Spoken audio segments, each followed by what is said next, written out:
An arsenal is a place where arms and ammunition are made, maintained and repaired, stored, or issued, in any combination, whether privately or publicly owned.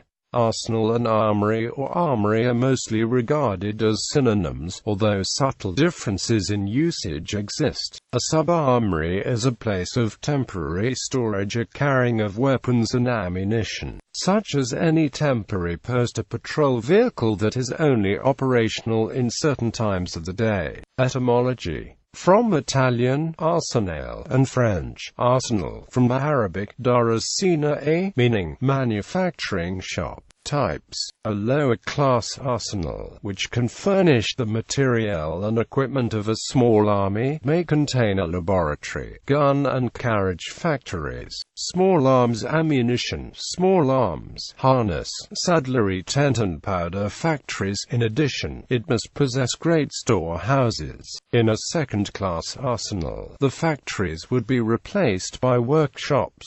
The situation of an arsenal should be governed by strategic considerations. If of the first class, it should be situated at the base of operations and supply, secure from attack, not too near a frontier, and placed so as to draw in readily the resources of the country. The importance of a large arsenal is such that its defenses would be on the scale of those of a large fortress.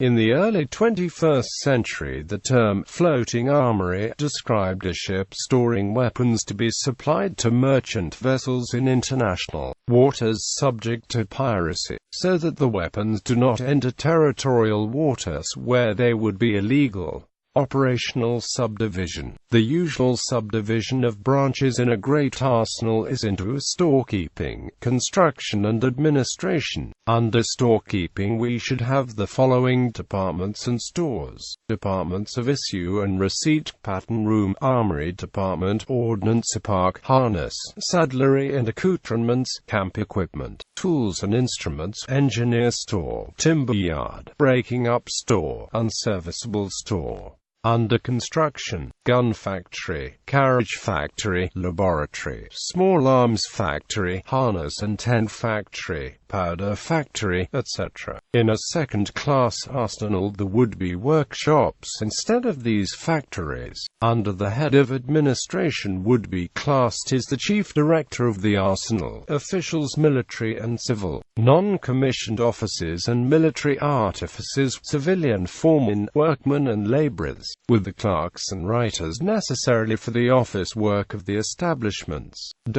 In the manufacturing branch is a required skill and efficient and economical work, both executive and administrative. In the storekeeping part, good arrangement, great care, thorough knowledge of all warlike stores, both in their active and passive state, unscrupulous exactness in the custody, issue and receipt of stores. Frederick Taylor introduced command and control techniques to arsenals, including the U.S.'s Watertown Arsenal and Frankfurt Arsenal.